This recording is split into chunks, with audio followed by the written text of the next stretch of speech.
Hey, hey, this is Lady Wray, and you know I got soul.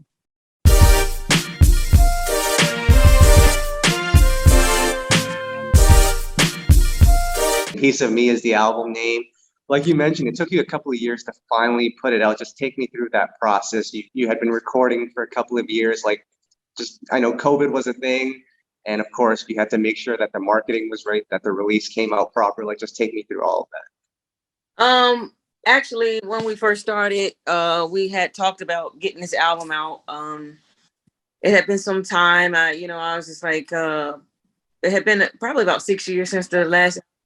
And Leon and I, and the label, we talked about, getting back into the studio. And then at the time, I was pregnant with my daughter, so that was the first leg. It's like three stages of the album. The first stage of the album, I was pregnant about 7 or 8 months, and I went up to Rhinebeck, New York, and we started, coming up with song ideas and just jamming in the studio with Leon. And we got like the first leg of the album, and then I had my daughter, and I came back on the second leg, and then I got Storms and a couple of more, Where Were You, and some other songs I worked on. And then the pandemic hit, and so we had restrictions and all things happening around, and so we had to push it back and get vaccinated. And then the third leg, I came up with my husband and my daughter. She's 3 years old now, so we finished the album. So I'm just so thankful that it finally is done. I feel great about it. We're getting great feedback on all platforms, and yeah, it's definitely been a journey to say the least. And I'm proud of this album. That's amazing. Queen Alone, of course, you dropped that a couple of years back. And I mean, I can tell you from our standpoint, that was like your first solo release in a long time. I'm sure you were nervous putting that out. You finally got it out. Like, just talk about the process putting that one out versus this one, and the recording process, and just your whole mindset with putting this one out. I think I was coming off with a high from Terri and I, our album together. We had an album called Lady, and so it was kind of fresh off of that album. We went on to do our solo things, and I just stayed on, and I kept the name Lady and just added my last name Ray to it, and we just went in the studio and just came in there and with expectations to let everybody know that I was back and that I was solo, and it felt great. And that versus this album, the sound is totally a little bit more different. It's more raunchy. It's more kind of hip hop meets like R&B, real R&B. Yeah. And creative process is not a lot of horns and a lot of instrumentation on this album as it was on Queen Alone. So those are two differences for me. And just being able to make an album, being a mom and being, the beginning of the process, I was pregnant. So all of that plays into factor. There was a lot of things that played into factor with this album. And even though it was done in stages, because the last one was kind of like, it was no COVID, nothing happening. It was just up in the studio. We didn't have to push anything back, no dates back. We just went in the studio and had fun and released the album. And I did some small tour. And then we took a break for a minute, because I had the baby, and just to see that it produced and get and to hear all the great feedback from this album is just a joy to sit and watch and to hear. Yeah, like I hear this new music, and I definitely hear the evolution from the first project that you put out. I'm just always curious, like when you embarked on this Lady Wray project and you were going for that 60s, 70s super soulful sound, which at that time no one was really doing. Like now you hear Bruno Mars, Silk Sonic, Anderson .Paak, like they're starting to tap into that. At that time, no one was doing it. You kind of spearheaded that, at least from our perspective. Like, and I know, you've had commercial success in the past, radio success in the past. Could you ever really see it like where it is today, where people are loving that sound again? Like, did you envision that when you were making it initially? I did not envision it, but it was something that just was handed to me. And I always had like this soulful urge that I've always had, even in the beginning with Make It Hot. Yeah. Years ago, I've always had that urge that church, that rooted church background, that soulful, wanting to belt out and sing. And so I remember after Make It Hot came out, we started shortly working on my second album, which was called Electric Blue, that never ever came out. And I remember having a meeting, and they were asking me what I wanted to do back then, and I was like, I want a band, I want to be on stage. I want to tour. And it didn't happen for me then. And I always knew that it would. I just didn't know what time and what place that it would be. And I'm thankful that it's with L. Michaels Affair, Leon, and the crew and Big Crown Records. Like I said, when I came in, they had already had that sound that was already thriving. You know, they had the great Lee Fields over there.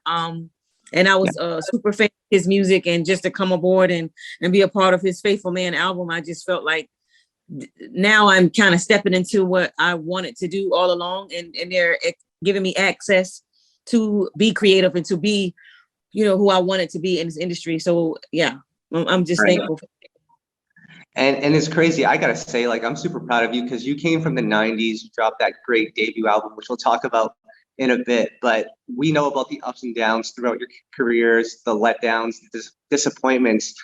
But to get to this point where, you know, Lady Wray, you kind of rebranded, but not really, because we still know it's Nicole Wray, but you're at this point now, you're still dropping music and the fans are loving it. Like, did you ever think you would get to this point? Because a lot of people from your generation, a lot of artists, they put out one album, it doesn't work out, and you never hear from them again, but you kept going.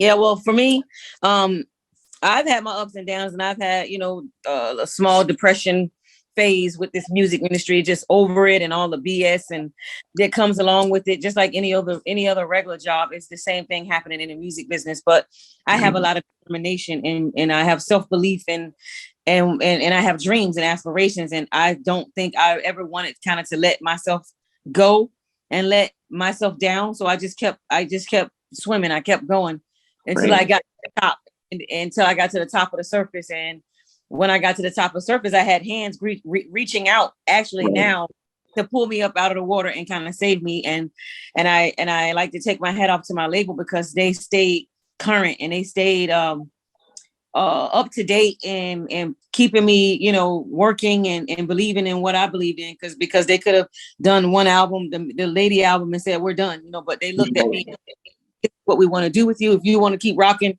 we want to keep rocking. So I'm just blessed to have an opportunity to work with like-minded people, you know.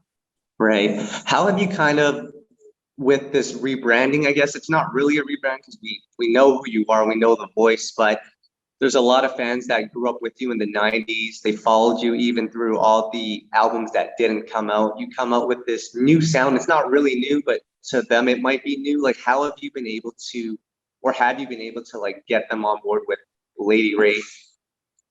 I really wasn't thinking that I was trying to get them on board. I think at the end of the day, I just wanted to make great music. And if you make great music, they will all come. And I think that's what is organic. That's what's just happening. I mean, I think a lot of my fans stumble across my music and they realize that it's me and they love it. They say that this is good. You know, it's heartwarming to know that, you know, because as a teen, you know, I follow some artists and sometimes you fall off of their music. And so the fact that I have fans that are still with me from then until now, and they still respect and like what I'm doing, and not like, oh, I don't like that sound, and I'm not getting it. Because, you know, you do that. You have artists that you come up with and, you know, you're fans of their music, and then they start making music that you can resonate with. And so I appreciate that the fans have stuck with me and stayed patient with me. And even if they haven't, and they stumbled across my music and they, you know, they make comments and it's great feedback for me. And I'm overwhelmed that I'm able to still be in the game and still be able to stand strong, put music out that's relatable and that touches the heart to, you know, my neighbor, or, you know, the working mom or the working dad, or just some kids in college, you know. So I'm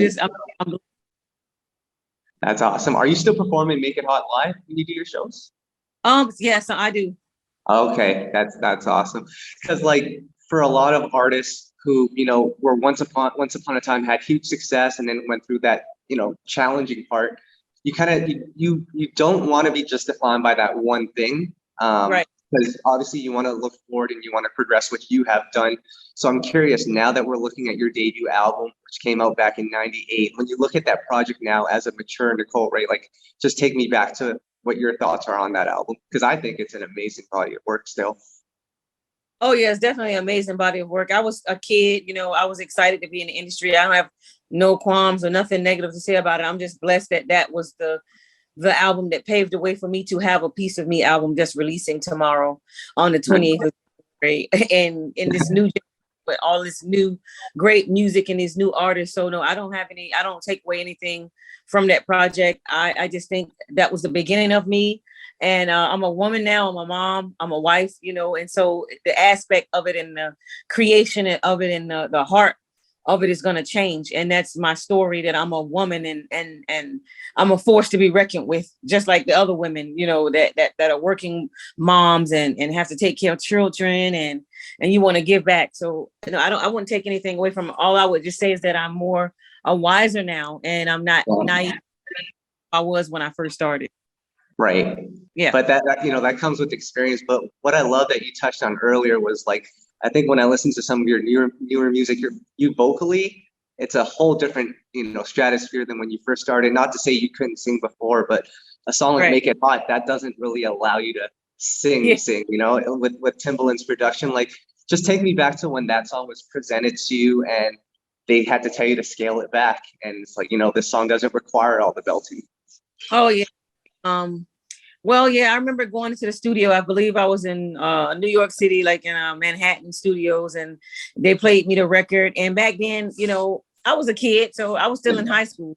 And so I heard the record and it was already demoed, and I heard it and I think I tried to take a stab at it. But, back then and I compare back then and so now. Sometimes when people ask, it's a lot of singing and singing and singing and over and over and over. And with what we're doing now is more organic. And, you step in the studio and you're writing a song and before the night is over, it's done and it's complete. And you put it out into the atmosphere and it's not second guessed. It's not like I needed to go and do it a million times, but I'm glad that I did it a million times because I got Make It Hot in my catalog.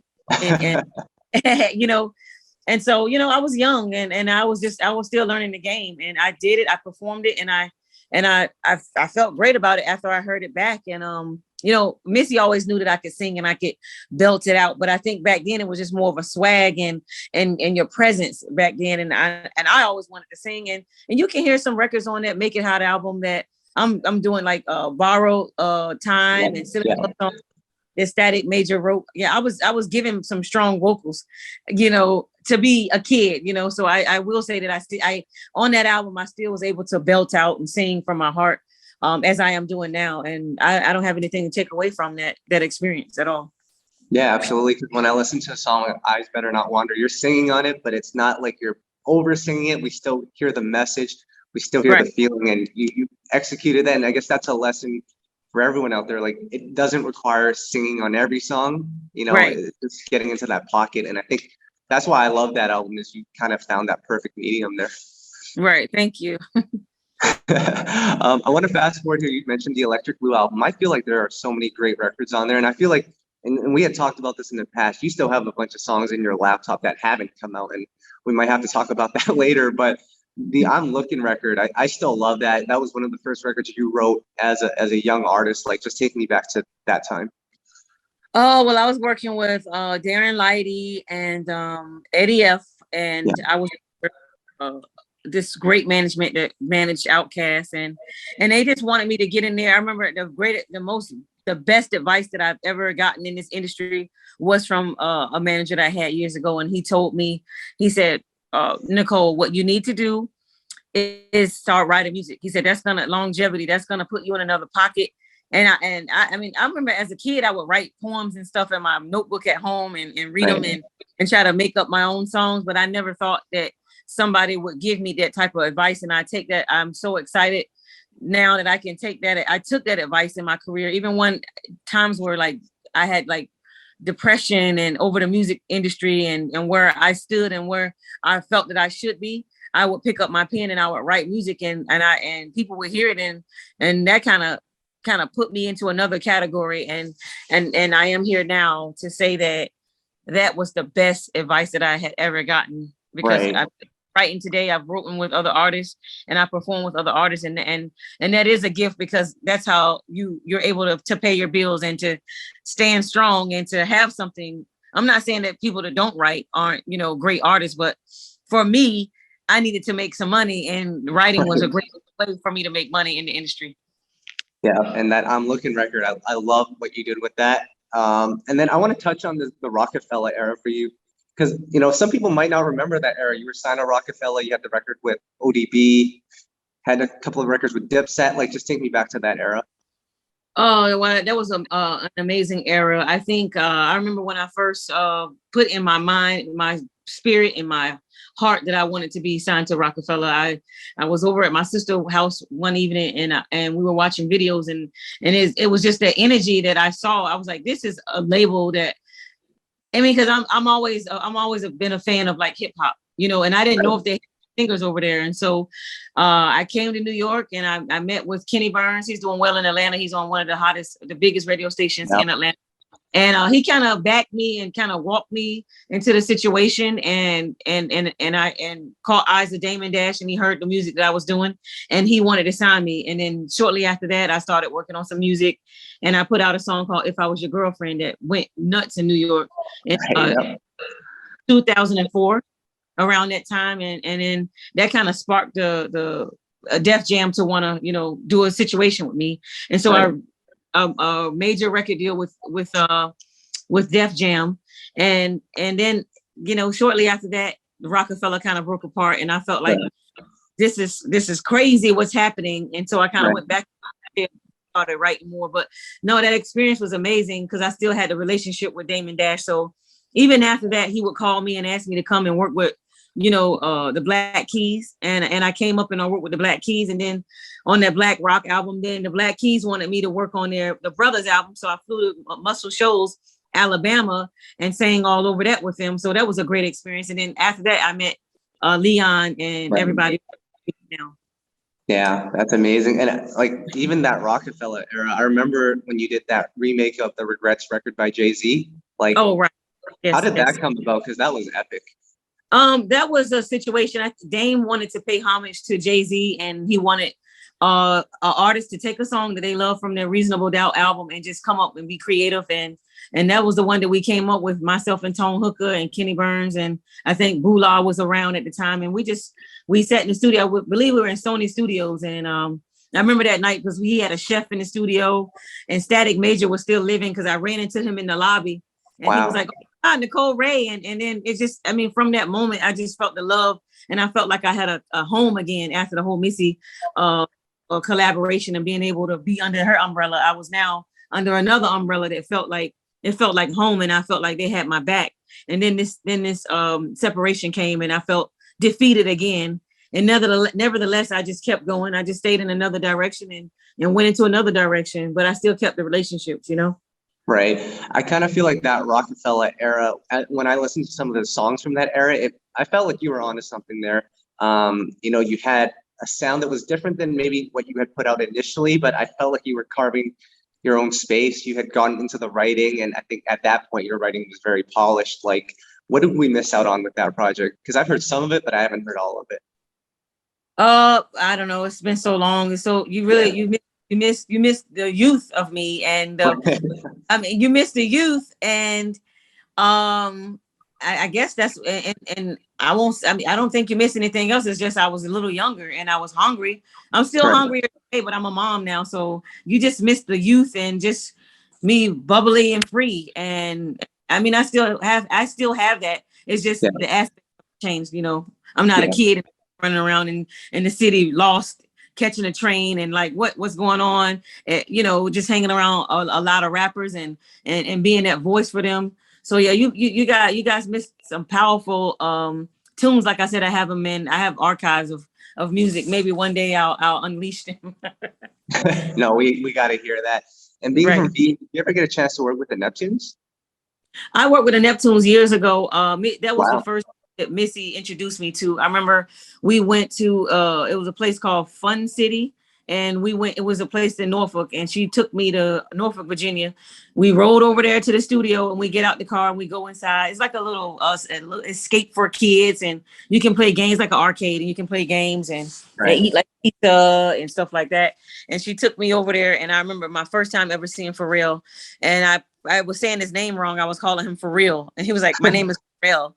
And him and Chad, they took me, Missy introduced me to them. She left me. And then I went on to ride with him, and we went to Chad Hugo's house. That's his partner. Yeah. And we just recorded songs on tape.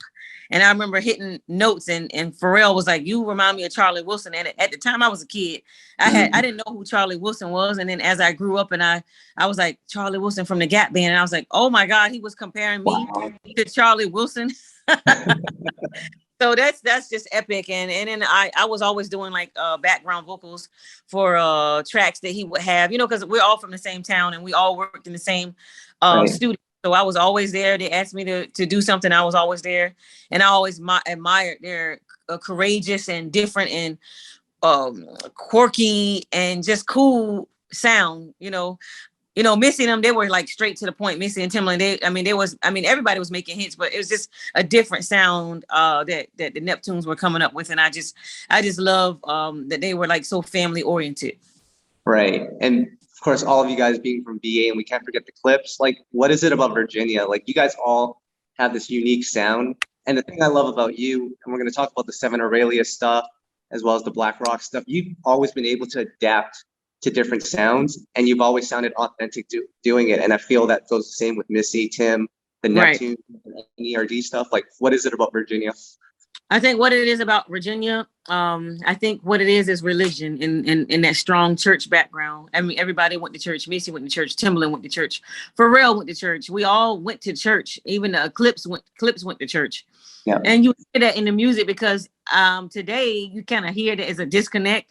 Yeah. I'm sure people can hear that, and the music has changed a lot. I mean, I got a lot of artists that I respect, but I still feel like some aspects of it that part is totally out of it's gone. It's not there.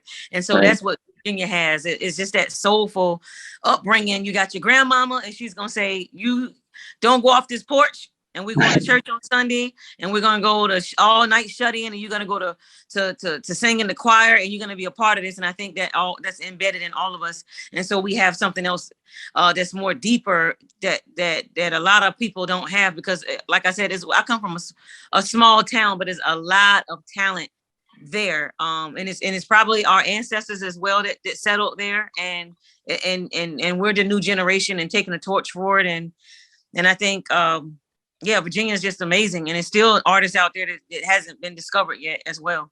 Right. Yeah. Amazing group of talent. You, of course, being one of them. I got to talk about the 7 Aurelius project. That's my guy.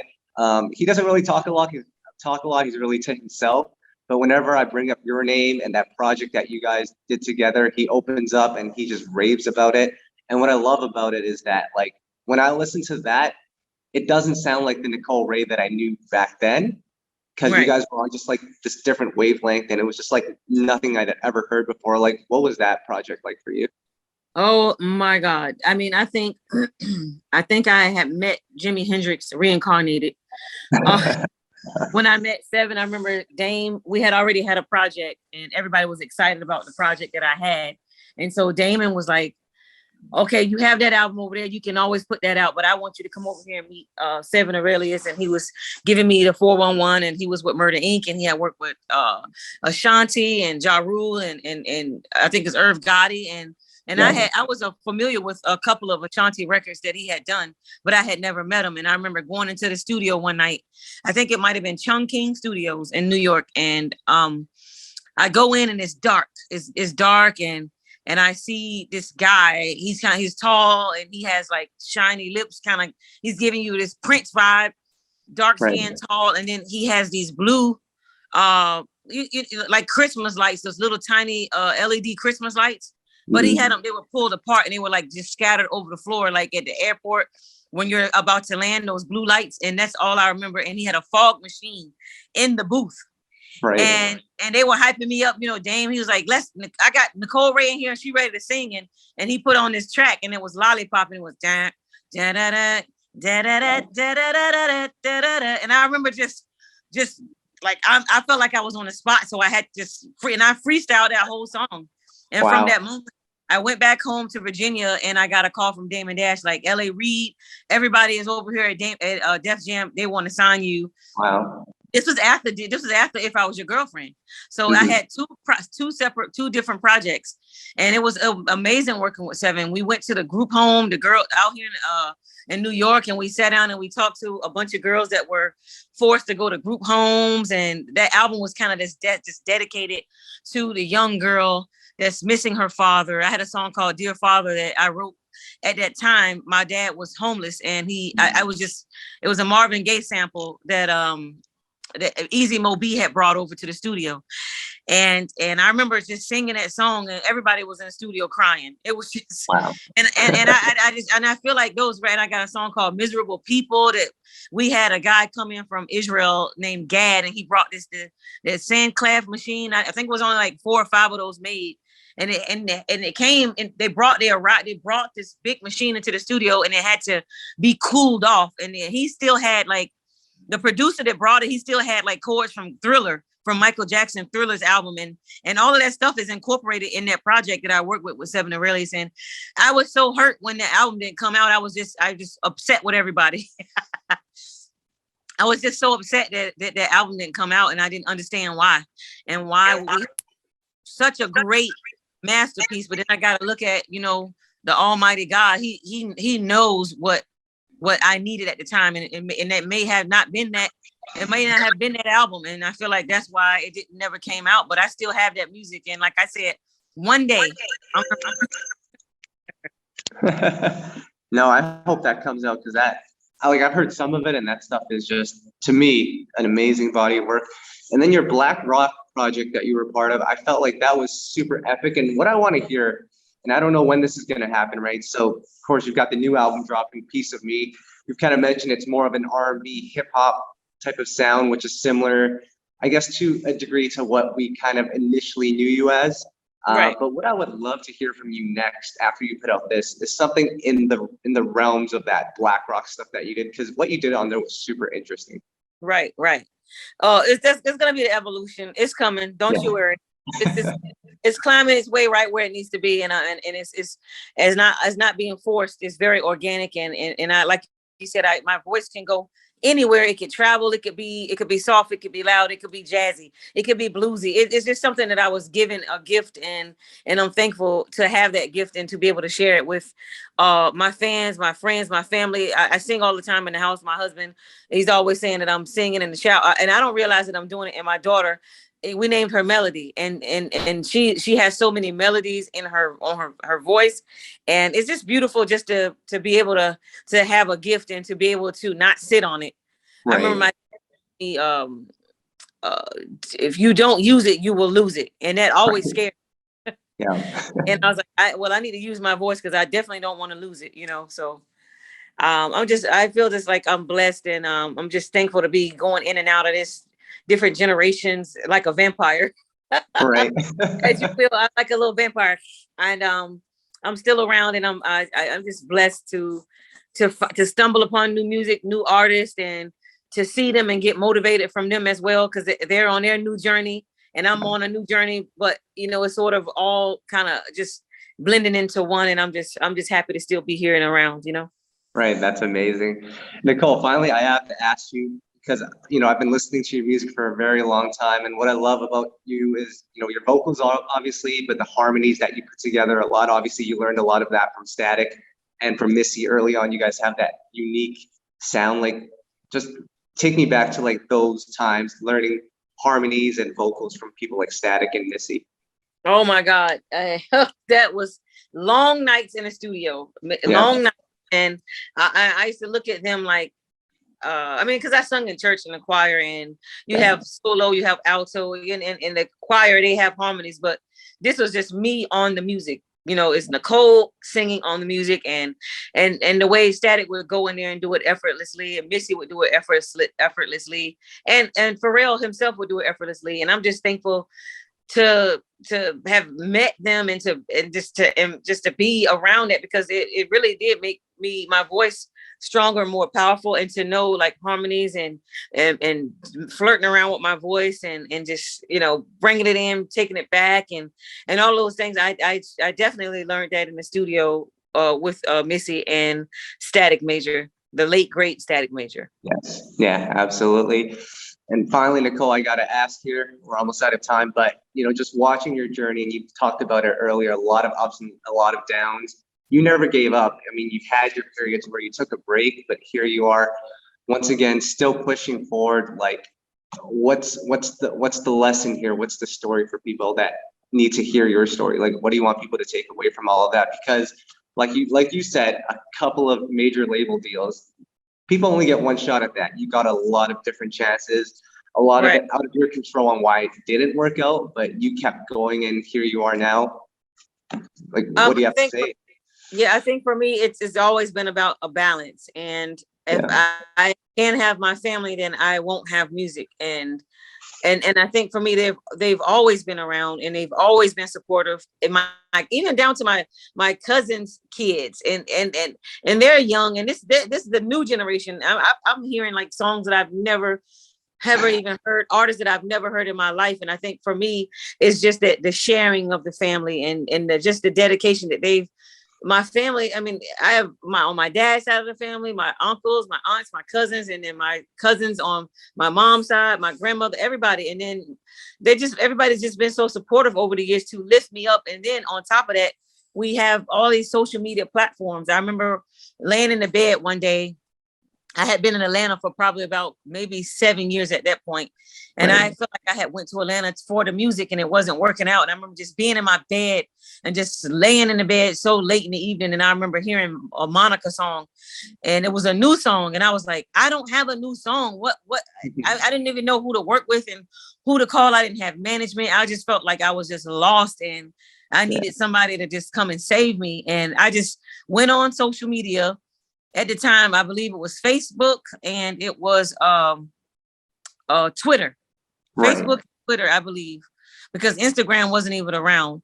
And I saw the love that I was getting from all the fans, and it made me get out of the bed, take a shower, get dressed, and make some phone calls. And phone calls that I made it pushed me into a situation where I was able to go to the studio in Atlanta and work with like Nitty Beats and Focus that works closely with Aftermath, and then run into Akon like at a strip club, and later get some tracks and write some choruses, some hooks with Loon from Bad Boy. It was just like that era.